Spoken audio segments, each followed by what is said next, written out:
Guys, welcome back to the channel. Today we'll just be checking out the 2024 Queensland State of Origin side, and I'll be analysing and giving a review on how well I think Billy selected this year's team. Let's get into it. Okay guys, so as you can see on the left side of my screen here, I do have the 20 player roster for the 2024 Queensland State of Origin side. So this team was released on Monday afternoon, I believe. And at first glance, it's a pretty good side. There was a few shot calls that I think Billy made that I wasn't expecting, that I definitely wasn't expecting, as well as some other inclusions that I didn't even think about. If you want to see what I thought the team would look like, go and check out the video I released about a week ago now. It runs through the players I thought would have been on the 2024 Queensland State of Origin side. Anyway, so we'll have a look at the list. So at fullback, we will have Reece Walsh. That was pretty given, especially with Ponga out. He didn't have much competition for that spot there. So Walshy at fullback. We got Xavier Coates at the 2. I think he was another given in the side. I don't think he really had a choice on whether he wanted to be there or not because we need him.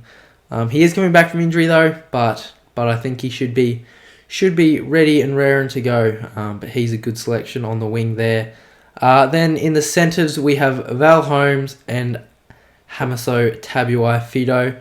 This is the centres combination I was expecting to see. I would have loved to have seen Selwyn starting and Hammer on the bench potentially. I think just with Selwyn playing centre for the Broncos this season, I think he would have been the better selection to start at centre. But that wasn't the case. So it's not a bad centres combo, but I would have preferred to have seen Cobbo in there over the Hammer. Moving on to number 5 now, we have Murray Taulagi. I think he was another given in the side. I don't think of any other Queensland wingers that we potentially could have picked for the side. I think he played well last year in the games he played in, and I think he played the year before as well. But don't hold me to that, I'm not sure. But he deserves his spot in the side. And then at 6, this was a slightly controversial one, but I think it's well deserved, and that's Tommy Dearden. So I had Tommy in my side, the one that I picked, my Queensland side. I had him at number 6, and I think he rightfully deserves to be there. He did play last season, made his Origin debut. And I think, yeah, he'll do a good job there, especially alongside the number 7 and the captain, Daly Cherry Evans. I think Cherry Evans was another given spot. I don't know who else they would even put at 7. Like, they don't really have any other options. So yeah, you got DCE at 7 as the Queensland captain. And you look at number 8, you got Ruben Cotter. So the forward pack, this was what I was sceptical about. I wasn't sure who they would pick for the forwards. I was definitely sure that Cotter would be in the side. I just didn't know where exactly he'd be playing or if he'd be coming off the bench. But it's good to see him at number 8. It's a deserved spot. So yeah, it's good to see him there. And now this is the one, this next spot here, I find controversial, and that's Ben Hunt starting at number 9. So as a Queensland fan, we know Benny Hunt, he's just different in State of Origin, and there's no denying that. He is as good as they come when it comes to State of Origin. But I would have preferred to see, again, Harry Grant starting at 9, being the genuine hooker. I think he would have just given us that pace, that bit more pace through the start of the game. And I think Hunt could have played that better stabilising role through the middle there, but that's not the case. So yeah, you got Ben Hunt starting at hooker. And then moving on to number 10, so yeah, Lindsay Collins is one of the other props. Again, I think this is another well-deserved spot. He's played very well for the Sydney Roosters.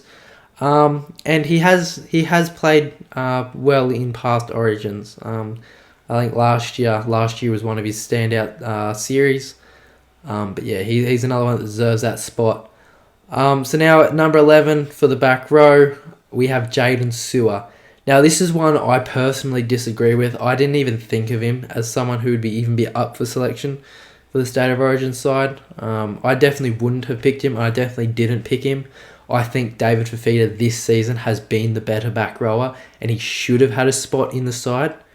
But Billy's gone Jaden Sewer, so I guess guess we can't really do anything about it now. I think they will come to regret it. I just have a feeling Fafita just has that bit more of a spark in him, and we would have used that better than we'll use Jaden Sewer. But look, it's not a bad pick, so you can't really argue with it. And then for our other back row position, we have Jeremiah Nanai. This was another position that I said it's pretty set. It's pretty much his. I think in my team, I had him at 15, but however, he deserves the spot there as well. And then bringing in the back of the pack at lock, we have Paddy Carrigan. Again, that's another given spot. He's played well at the Broncos the last few seasons, and he played well for Maroons last year. So I think he definitely deserves that spot as well. So now we'll move on to the interchange, or the listed interchange, to start off with. So you got Harry Grant at 14. Again, I still think he should be starting at 9, as I said before. But he's coming off the bench. He'll be a hell of a player off the bench for them. And then Mawika Fotuaika. I think this was one of the players I had in my team. I think he should have been starting. I personally think he should have been in the starting side. Now that I look at it, I couldn't confidently take any of those props and put him on the bench. Maybe replace him with Cotter, maybe. But he deserves his spot on the bench there. And then at 16, this was one I wasn't expecting, and that's Jermaine Hopgood. So I haven't watched much of Hopgood play. I don't think anyone has. He's a Parramatta Eels player. No one watches the Parramatta Eels. But look, from what I've heard, he deserves his spot, and he's a good energy player around the camp, from what I've heard. So I think he will play well now that he's given the opportunity. And we'll see how he goes. And then at 17, rounding off the bench, we have Selwyn Cobbo. So he is there as the strike player. He's there as the outside back replacement. And there was talk throughout the week of him being there potentially to play as an extra front rower, which I don't like as a Broncos fan, because if he gets injured, well then it's just screws up the Broncos season again. But hey, he deserves a spot. And as I said, I still think he should be starting in the centres over the Hammer.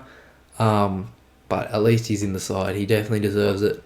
Now moving on to our reserves. So you're 18, 19 and 20. So you got Felice Kafusi, Brendan Piakura and Ezra Mam. So these are 3 players, all deserve their spots. Kafusi back in the side after a few years. He's had a few disappointing years since he left the Storm, but he's back in Origin again this year, and he deserves it. He has played well. He is coming off a hamstring injury though. But he does deserve the spot. I'm happy to see Brendan Piakura brought into the side. He definitely deserves the spot. He's young talent. He will be a starting back rower for the Maroons in the upcoming few seasons. I think him and Nanai, it's their spots to lose, the 11 and 12 spot coming into the future. And then you got Ezra Mam at 20. I think it's great that he's there. He's 21, 22, or whatever he is. And this sort of experience, he's played absolutely electric since the Bronx gave him a chance in 2021. And it's great to see that he's finally going somewhere. I personally thought that he might have had a chance to play 6 in the starting side. And I think potentially if we do see an injury to one of the halves, he will be put in there 100% and he will get his debut. But he definitely deserves his spot in the star 20 as well. So yeah. Anyways, there we go, guys. That's the 2024 Queensland State of Origin side. Again, as I said, it's a great side. There's a few players who I wouldn't pick for the side, and there's a few players who I definitely would throw in there. But look, it's a great side, and I think it's definitely a better side than the Blues are looking as well. If you want to see me do a review and analysation of the Blues 2024 squad, I'll happily do that. Just chuck a like and a comment down below saying you want to see that, and I'll get that out before next Wednesday as well if you guys want to see that. But anyway, that's all for today's video, guys. Thank you for watching, and peace.